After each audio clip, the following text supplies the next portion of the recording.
स्वागत है आप सभी का मेरे चैनल पे जिसका नाम है I am Purnima. South India journey का ये लास्ट व्लॉग है, व्लॉग 6। आज है 8 मार्च 2023। रामेश्वरम से चेन्नई हम पहुंचने ही वाले हैं और कल सुबह यहाँ चेन्नई से हमारी फ्लाइट है नई दिल्ली के लिए। तो आज के व्लॉग में आप हमारा चेन्नई में बिताया ये एक दिन देखेंगे और अगले दिन की मेरी पहली हवाई यात्रा का अनुभव मैं आपके साथ शेयर करूंगी। सुबह 8:15 बजे हम चेन्नई पहुंच गए। बाहर से ये ऑटो किया और अब जा रहे हैं होटल। यहाँ के लिए हमने कोई ऑनलाइन होटल नहीं देखा था। हमने ऑटो वाले से समुद्र के पास के किसी नॉर्मल से होटल चलने को कहा। चेन्नई, जिसे पहले मद्रास कहा जाता था, बंगाल की खाड़ी के कोरोमंडल तट पर स्थित भारत का चौथा सबसे अधिक आबादी वाला नगर है। चेन्नई तमिलनाडु की राजधानी भी है। होटल हमें मिल गया है। यहाँ फ्रेश होने के बाद हम लोग होटल के पास ही एक रेस्टोरेंट था, वहाँ खाना खाने गए। अब ये हमारा यहाँ का अंतिम दक्षिण भारतीय खाना है, जिसे हमने बहुत स्वाद लेते हुए खाया। खाना खाने के बाद जब हम फिर अपने होटल पहुँचे तो पता है एक एक करके हम सभी गहरी नींद में सो गए। पिछले दिनों हम लोग इतना घूमे हैं कि आज चेन्नई में कुछ घूमने का मन ही नहीं करा। हम सभी शाम 4 बजे के आसपास उठे और फिर चल दिए मैरीन बीच की तरफ। यहाँ मुझे एक ठेले पर कटहल बिकता हुआ दिखा। 50 रुपए का 250 ग्राम मीठा कटहल, जो बस ऐसे ही खाया जाता है। बहुत ही टेस्टी था। हम लगभग 1 किलोमीटर चलकर आए हैं और अब ये देखिए, बीच यहाँ से इतनी दूर है, ऊपर से रेतीला रास्ता।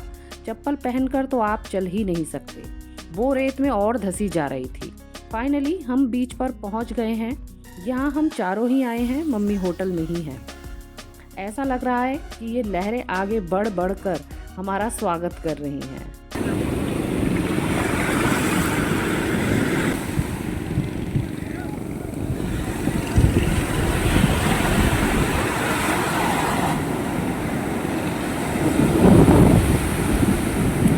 हमने भले ही चेन्नई के अन्य पर्यटन स्थल नहीं देखे, पर आपको बता दें कि मरीना बीच चेन्नई का सबसे बड़ा पर्यटन स्थल है, जो स्थानीय लोगों के साथ साथ देश भर के पर्यटकों को अपनी तरफ आकर्षित करता है। 13 किलोमीटर तक फैला हुआ मरीना बीच देश का सबसे लंबा शहरी समुद्री तट है और दुनिया का दूसरा सबसे बड़ा समुद्री तट है। यह भारत का सबसे भीड़ भाड़ वाला तट भी है, जहां प्रतिदिन 20,000 या उससे अधिक पर्यटक अपने फ्रेंड्स और फैमिली के साथ यहां घूमने के लिए आते हैं। यदि आप चेन्नई घूमने आते हैं और किसी अच्छी जगह को सर्च कर रहे हैं तो आपको मरीना बीच घूमने ज़रूर आना चाहिए। मैं तो आपको बताना ही भूल गई कि आज होली है, लेकिन आप यहाँ देखिए, होली कोई नहीं मना रहा है। शायद इन लोगों को पता ही नहीं है कि होली क्या होती है। होली सिर्फ उत्तर भारत में ही खेली जाती है। जैसे दक्षिण भारतीय त्यौहार हमारे यहाँ नहीं मनाए जाते, ये ठीक वैसा ही है। मरीना बीच का इतिहास काफ़ी दिलचस्प है। मद्रास हार्बर के निर्माण से पहले यहाँ समुद्र तट कीचड़ की एक पट्टी से ज़्यादा कुछ नहीं था। बाद में 1881 में यहाँ सड़क का निर्माण हुआ। उसके साथ बंदरगाह का भी निर्माण शुरू हुआ। जब मद्रास के ब्रिटिश गवर्नर को यहाँ की सुंदरता का भान हुआ, फिर उन्होंने इसे एक साफ सुथरे तट के रूप में विकसित किया। 1881 से 1886 तक, यानी 6 साल में समुद्र तट का निर्माण कार्य चला। बाद में इस तट को मरीना नाम दिया गया। यह एक इटालियन शब्द है जिसका मतलब होता है पानी से भरा एक किनारा। बंगाल की खाड़ी का यह समुद्र तट सेंट जॉर्ज किले से महाबलीपुरम तक फैला हुआ है। कन्याकुमारी में हमने चट्टानी संरचनाओं वाला तट देखा था। उसके विपरीत मरीना बीच मुख्य रूप से रेतीला है। समुद्र उबड़ खाबड़ है और एक मजबूत अंतर्धारा है, इसलिए समुद्र तट के पास तैरना सख्त वर्जित है। 26 दिसंबर सन 2004 में चेन्नई शहर के केंद्र से लगभग 5 किलोमीटर दूर समुद्र तट सुनामी के दौरान 20 फुट ऊंची लहरों से क्षतिग्रस्त हो गया था। समुद्र में आए भूकंप के कारण उठी भीषण लहरों के वजह से भारत में चेन्नई और नागापट्टिनम में ही सबसे ज़्यादा तबाही हुई थी। इंडोनेशिया के पास प्रलंकारी भूकंप से तैयार सुनामी की समुद्री लहरों ने सुबह की मीठी नींद में सोए भारत के तमिलनाडु, अंडमान निकोबार, पांडिचेरी, केरल, पश्चिमी बंगाल सहित अनेक राज्यों में भारी जनहानि पहुंचाई थी। समुद्र में भूकंप से लहरें हजारों किलोमीटर दूर तक उछाले मारती चली जाती हैं।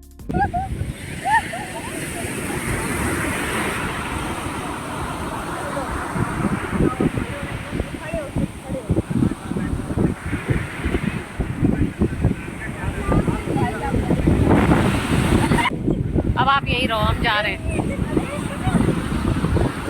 मरीना बीच वाकई एक खूबसूरत बीच है। इस बार की ट्रिप में हमने बड़े सारे बीच देखे। त्रिवेंद्रम का बीच, कन्याकुमारी का बीच, रामेश्वरम और अब चेन्नई का बीच। आपने अगर मेरे सारे पिछले साउथ इंडिया वाले व्लॉग्स देखे हों तो बताइएगा कि आपको कौन सा बीच सबसे अच्छा लगा।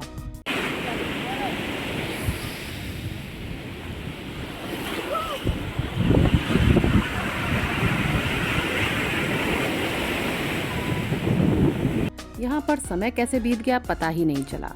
अब शाम हो चली है। शाम होते होते यहाँ भी मेले जैसी स्थिति हो गई। दुनिया भर की खाने पीने की दुकानें, झूले, घोड़े पर बीच घुमाने वाले, और अब भीड़ भी पहले से ज़्यादा हो गई है। यहाँ ये स्प्रिंग पोटैटो भी खाया, बहुत ही बढ़िया था। और जो लोग नॉन वेजिटेरियन हैं उन्हें यहाँ विभिन्न प्रकार का सी फूड भी खाने को मिल जाएगा। अब फिर से हमें इतना लंबा रेतीला गुदगुदा रास्ता तय करके जाना है। एक बात और, आपके फुटवियर काफ़ी मजबूत होने चाहिए, नहीं तो आपका ये हाल भी हो सकता है। पर घबराने की कोई बात नहीं है। यहाँ बीच पर आपको फुटवियर शॉप बड़ी आसानी से मिल जाएगी, जैसे कि हमें मिल गई। पानी में इतना खेल खेल कर और यहाँ तक जो चलकर भी आए थे, तो अब हमारा होटल तक चल के जाने का कोई मूड नहीं था। और फिर हमने ऑटो किया और सीधे अपने होटल पहुँचे। बच्चों ने मुझे बताया कि होटल के सामने ही पिज़्ज़ा शॉप है, आज का डिनर वहीं चल के करेंगे। वैसे भी इतने दिनों से हम साउथ इंडियन तो कभी नॉर्थ इंडियन खाना खा रहे थे, तो आज इटालियन ही सही। खाना खाकर हम सीधे होटल पहुंचे और सोने की तैयारी में लग गए। जितने हम लोग यहाँ घूमने के लिए एक्साइटेड थे, उतने ही यहाँ से जाने के लिए भी, क्योंकि हमारी वापसी हम पाँचों की पहली हवाई यात्रा से होने जा रही थी।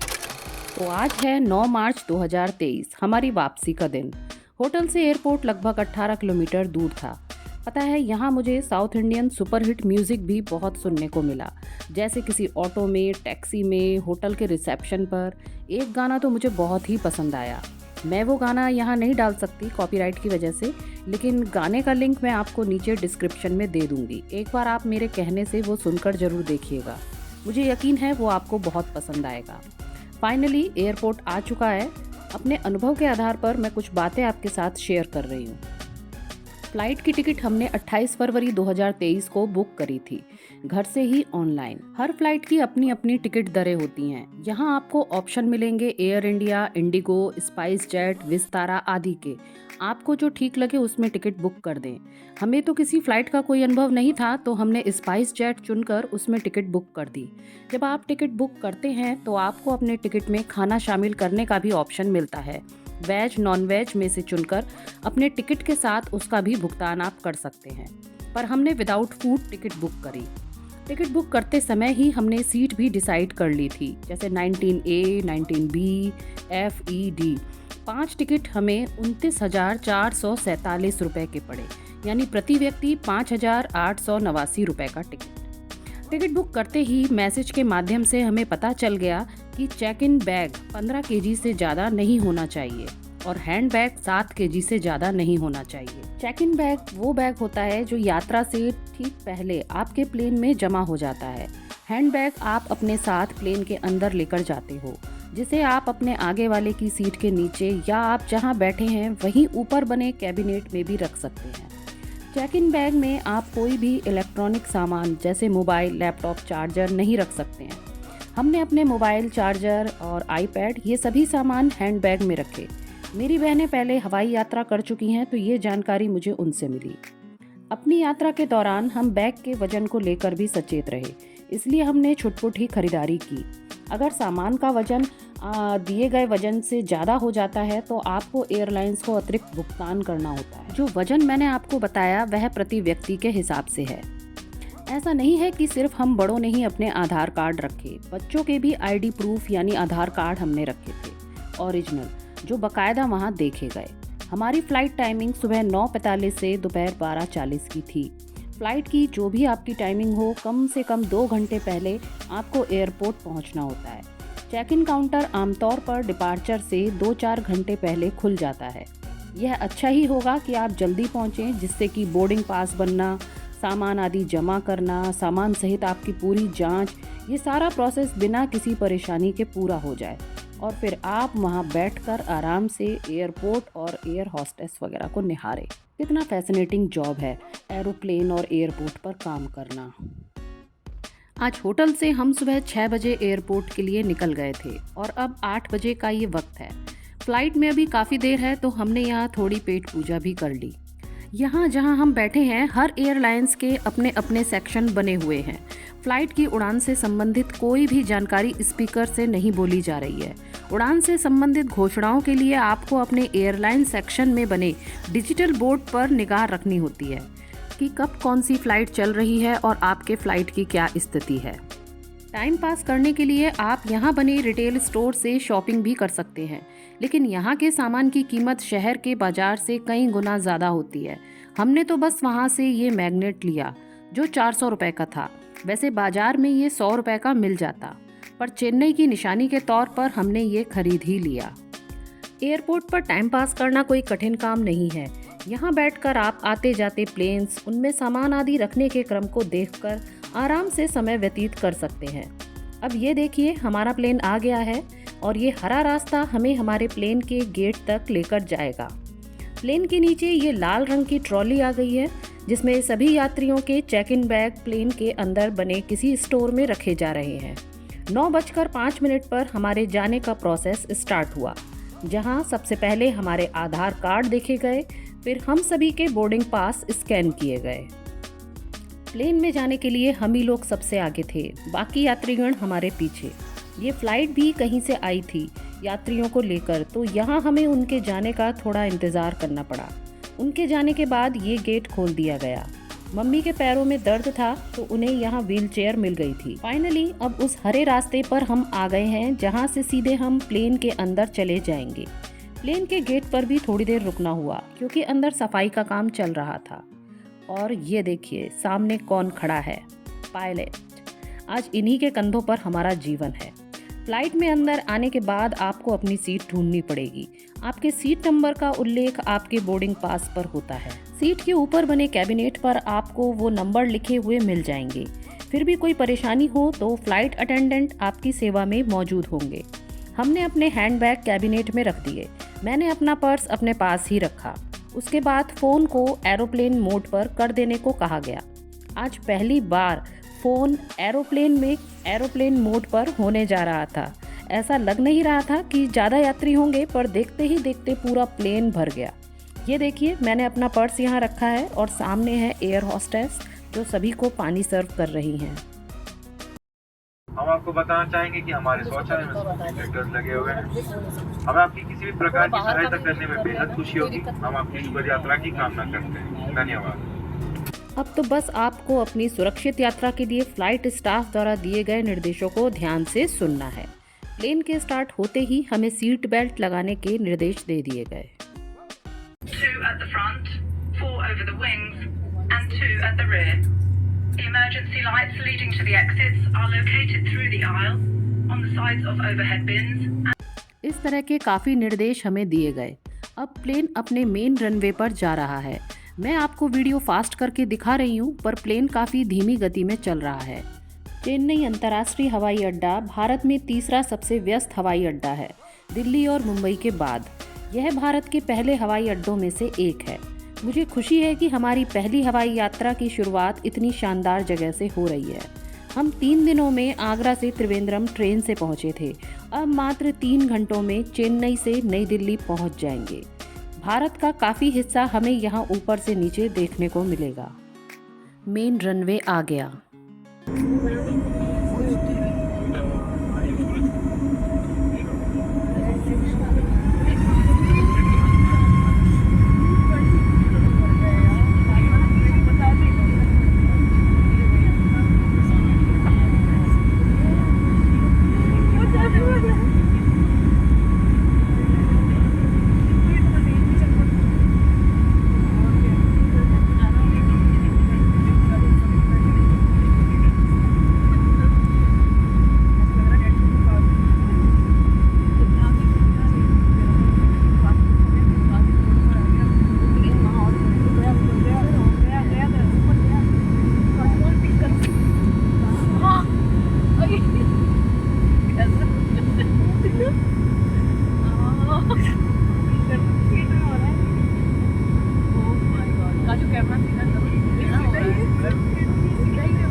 फोटो खींचो, फोटो खींचो, फोटो खींचो, अरे फोटो खींचो, नहीं खींच रहा है, खींच लो, उड़ रहा है, फोटो मेरा तो साथ उड़ रहा है, खींचो, किसी फोन में पकड़ा, बनाओ ना ठीक से, फोन में पकड़ा, अच्छा आ रहा है यार व्यू। देखते ही देखते हम ऊंचे आसमान पर पहुंच गए और उसके थोड़ी देर बाद बादलों के भी ऊपर उड़ने लगे। सीट के पीछे की जेब में कार्ड के रूप में कुछ दिशा निर्देश रखे हुए थे। फिल्मों में देखा था कि आपके सामने एक छोटी स्क्रीन भी होती है सीट पर, लेकिन इस फ्लाइट में ऐसा नहीं था। इन्होंने स्पाइस स्क्रीन के नाम से इस कार्ड पर बताया था कि यहाँ का वाईफाई ऑन करके आप अपने मोबाइल से स्कैन करके नीचे दी गई फिल्में देख सकते हो। ये कोई दूसरा प्रमोशन कार्ड था। इसके अलावा स्पाइस रूट करके एक मैगजीन भी थी। ये हमारे ऊपर के कुछ बटन हैं, लाइट के, फ़ैन के, और ब्लू वाला बटन है एयर होस्टेस को बुलाने के लिए। मैंने एक बार वो बटन दबाया भी, देखूं कि क्या होता है। सोचा पानी मांग लूँगी। थोड़ी देर बाद वो आ भी गई और पानी लेकर ही आई थी। शायद यहाँ सभी पानी के लिए ही बटन दबाते हैं।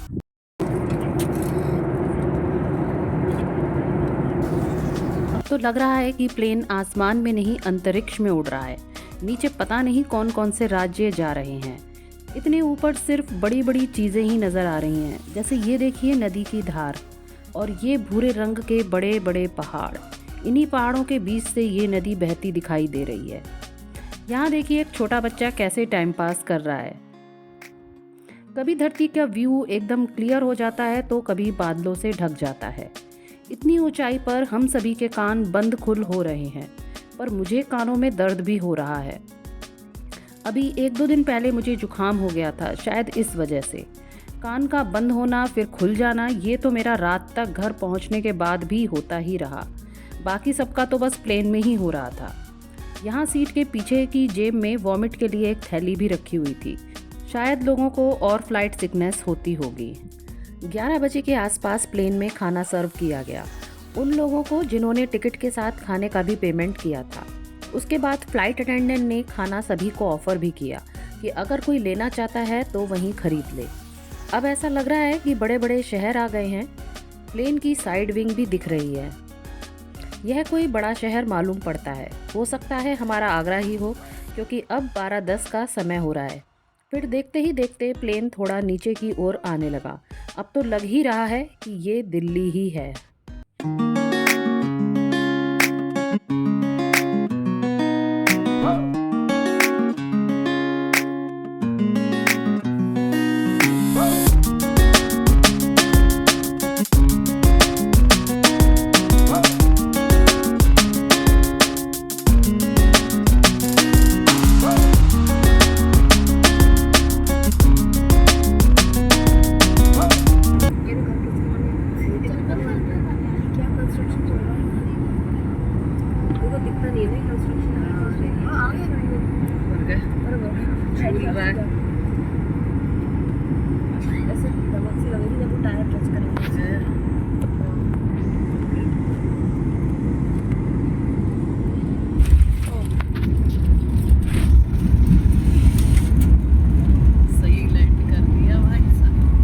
Ladies and gentlemen, the aircraft has not approached its parking position. Please remain seated with your seatbelt fastened and do not open the overhead bins. Thank you. Ladies and gentlemen, we have just landed. For your own safety, please keep your seatbelts fastened until the seatbelt signs have been switched off. Please take care while opening the overhead bins, and before disembarking, check that you have all of your hand luggage with you. Mobile phones should remain switched off until the aircraft has reached its parking position. The captains and the cabin crew hope to see you again on another flight. Thank you for flying. Ladies and gentleman, Delhi की Indira Gandhi international airport terminal 3 में आपका स्वागत है। अपनी सुरक्षा के लिए seat belt sign बंद होने से कृपया अपनी कुर्सी पर ही बैठे रहें और कुर्सी की पेटी बांधे रखें। ओवरहेड पिन्स को ध्यानपूर्वक खोलें और एयरक्राफ्ट से उतरने से पहले ये सुनिश्चित कर लें कि आपका सारा सामान आपके पास है। आपसे निवेदन है कि इन्फेंट लाइफ जैकेट और सीट बेल्ट को हमारे क्रू को सौंप दें या अपनी सीट पर ही छोड़ दें। सभी मोबाइल फोन्स को तब तक बंद रखें जब तक एयरक्राफ्ट अपने निर्धारित स्थान पर नहीं पहुंचता। कैप्टन और सभी क्रू की ओर से हम आप सभी का तहे दिल से धन्यवाद करते हैं और आपसे जल्दी मिलने की आशा करते हैं। स्पाइसजेट और कोरिएंडर एयरलाइन के साथ यात्रा करने के लिए धन्यवाद। आपका दिन शुभ हो। जय हिंद।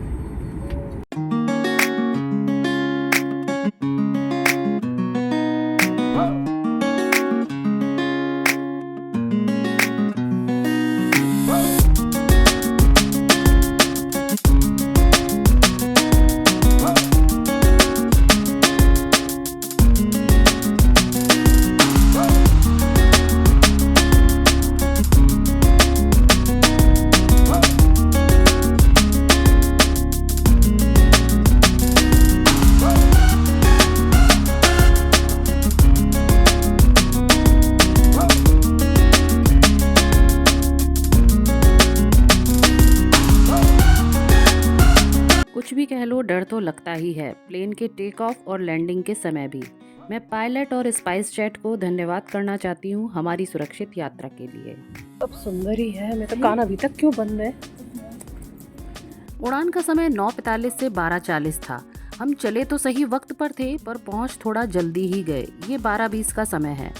20 मिनट पहले ही हम आ गए हैं। यहाँ हमें बता दिया गया था कि हमारा सामान किस नंबर पर कहाँ मिलेगा, तो हम लोग उसी तरफ ही जा रहे हैं। तो ये है इंदिरा गांधी अंतर्राष्ट्रीय हवाई अड्डा, जो कि भारत का सबसे व्यस्त हवाई अड्डा है। यह 2010 में खोला गया था, जो दुनिया के सबसे बड़े हवाई अड्डों में से गिना जाता है। यह नई दिल्ली रेलवे स्टेशन से 15 किलोमीटर दक्षिण पश्चिम में पालम में स्थित है। अपना सामान लेने जाने के लिए हमने अच्छा खासा लंबा गलियारा तय किया। एयरपोर्ट काफ़ी खूबसूरत बना हुआ है।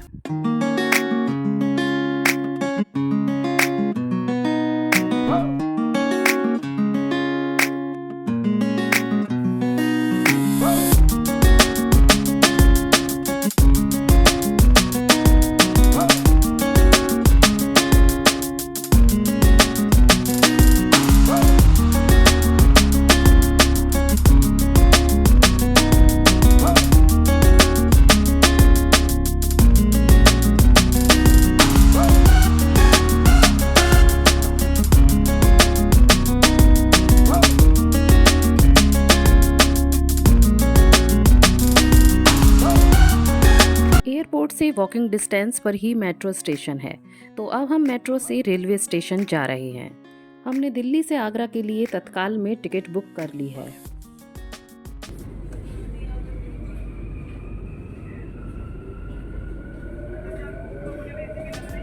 मेट्रो का एक स्टॉप रेलवे स्टेशन के ठीक सामने है।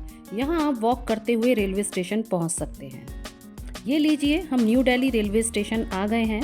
मम्मी को चलने में परेशानी हो रही थी, तो हमने रेलवे की ये गाड़ी ले ली, जो हमें सीधे हमारे प्लेटफॉर्म की तरफ ले गई। तो अब हम हैं अपनी यात्रा के अंतिम पड़ाव पर। हमारी ये ट्रेन दिल्ली से चेन्नई जा रही है। आगरा इसका अगला स्टेशन है, जहां हम राजामंडी स्टेशन पर उतर जाएंगे। इतने सफ़र के बाद अब हम सबको कस के भूख लग रही थी। कढ़ाई पनीर, दाल तड़का, नान, सलाद खाना खाकर थोड़ी जान में जान आई। हमारा साउथ इंडिया टूर खत्म होने जा रहा है। आशा करती हूँ आपने मेरे पिछले इसी सीरीज़ के 5 व्लॉग्स देखे होंगे। अगर नहीं देखे हों तो प्लेलिस्ट की लिंक मैं नीचे डिस्क्रिप्शन में डाल दूँगी। आपको सभी व्लॉग्स एक ही जगह मिल जाएंगे। मेरी हवाई यात्रा का अनुभव उन लोगों के लिए अवश्य ही काम आएगा जो अभी तक हवाई जहाज में नहीं बैठे हैं। अगर मेरी वीडियोस आपको अच्छी लगती हों तो चैनल को सब्सक्राइब कीजिएगा। आपसे लाइक, कमेंट और शेयर की भी मैं आशा करती हूँ। फिर मिलती हूँ आपसे अपने नेक्स्ट व्लॉग में। तब तक के लिए tata, bye bye. Thanks for watching.